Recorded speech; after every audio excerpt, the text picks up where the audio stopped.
इस टाइम पे back office को लॉगिन करते समय कुछ लोगों को एक दो प्रॉब्लम आती है। अगर आपको वो प्रॉब्लम नहीं आई है तो आपको भी ये प्रॉब्लम आ सकती है। तो ये दो पॉइंट आप याद रखिए जो मैं आपको बताने वाला हूं। अगर ये दोनों पॉइंट आप याद रखेंगे, जब भी आपको ऐसी कोई प्रॉब्लम आएगी लॉगिन करते समय, तो आप आराम से उसको सॉल्व करके आगे बढ़ सकते हो। आपको किसी को भी कॉल या मैसेज करने की जरूरत नहीं पड़ेगी फ्रेंड। सबसे पहली चीज ये कोई प्रॉब्लम नहीं, ये एक्चुअल में हमारी ही मिस्टेक होती है। हमारा जो पासवर्ड है या फिर ईमेल है वो सब कुछ ओके, बट ये बाय मिस्टेक ये प्रॉब्लम वहां पे खड़ी होती है जिसको हम शायद ध्यान नहीं दे पाते। तो वो दो चीजें हमें ध्यान रखने की जरूरत है। पहली चीज कि जब हम लॉगिन करते हैं अकाउंट को, वो founders.in वेबसाइट पे जाते हैं, अपना वहां पे ईमेल आईडी फिल करते हैं, पासवर्ड फिल करते हैं, उसके बाद नेक्स्ट पे जैसे ही क्लिक करते हैं तो कभी कभी हमारा ईमेल आईडी इनवैलिड बताता है। इनवैलिड ईमेल आईडी या फिर ईमेल डज नॉट एग्जिस्ट, ये दो ऑप्शन देता है ईमेल के रिगार्डिंग।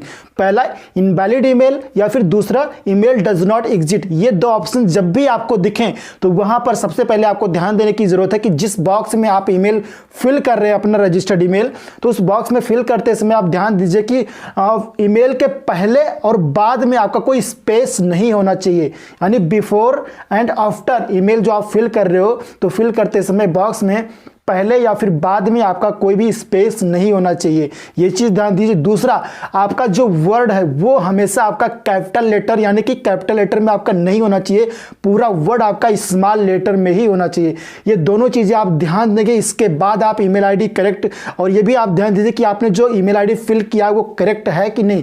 कभी कभी हम होता है कि हम कॉपी या पेस्ट करते समय हो सकता है एक अक्षर वहां से मिसमैच हो गया हो या फिर उसमें से कट गया हो, तो उस टाइम पर भी इनवैलिड ईमेल बता सकता है या फिर ईमेल डज नॉट एग्जिस्ट बता सकता है। तो उस टाइम पे ये ध्यान दीजिए, उसके बाद आप दोबारा से ईमेल आईडी फिल कीजिए, करेक्ट सारी चीज चेक करके, और पासवर्ड फिल कीजिए। मैं 100% श्योर हूं कि आपका ईमेल आईडी यानी कि आपका account back office successful login हो जाएगा। और अगर बाय डिफॉल्ट कभी भी किसी का तब भी नहीं होता है तो एक चीज यहां पे और ध्यान दीजिए, जो आपका रिसेंट वेरिफिकेशन लिंक है उस पर आप क्लिक कीजिए, और क्लिक करने के बाद अगर वहां पे बताता कि आपका वेरिफिकेशन लिंक आपके रजिस्टर्ड ईमेल पर भेज दिया गया, तो आप अपना ईमेल चेक कीजिए, वहां पर अपना वेरिफिकेशन लिंक को वेरीफाइड कीजिए वहां पे क्लिक करके। और अगर सिस्टम बताता ऑलरेडी वेरीफाइड तो कोई दिक्कत नहीं, आप दोबारा से जाइए, लॉगिन पे क्लिक कीजिए, ईमेल आईडी और पासवर्ड फिल कीजिए, देन नेक्स्ट पे क्लिक कीजिए, आपका अकाउंट सक्सेसफुल लॉगिन हो जाएगा। मैं 100% श्योर हूं, ये मैं खुद का एक्सपीरियंस बता रहा हूं। मुझे काफी लोग कॉल करते हैं, मैसेज करते हैं कि सूरज जी मेरा ईमेल इनवैलिड बता रहा,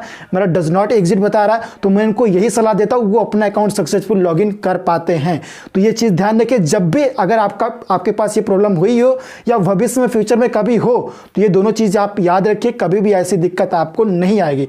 एंड दूसरी चीज, कभी कभी होता है कि हमारा पासवर्ड इनवैलिड बताता है, हम करेक्ट पासवर्ड डालते हैं बट कभी कभी होता है कि इनवैलिड पासवर्ड बताता है। तो उस टाइम पे आप सिंपल काम कीजिए, जैसा कि मैंने पहले भी आई थिंक मैंने बताया होगा कि आप रीसेट पासवर्ड कर लीजिए।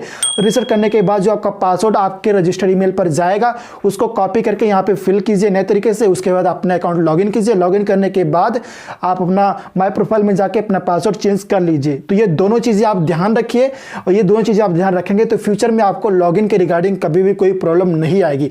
और तीसरी चीज और ये ध्यान रखिए फ्रेंड, आप बैक ऑफिस अपना लॉगिन कीजिए, वहां पे लीडरशिप काउंसिल में जूली मैम ने अपना ईमेल आईडी प्रोवाइड किया है।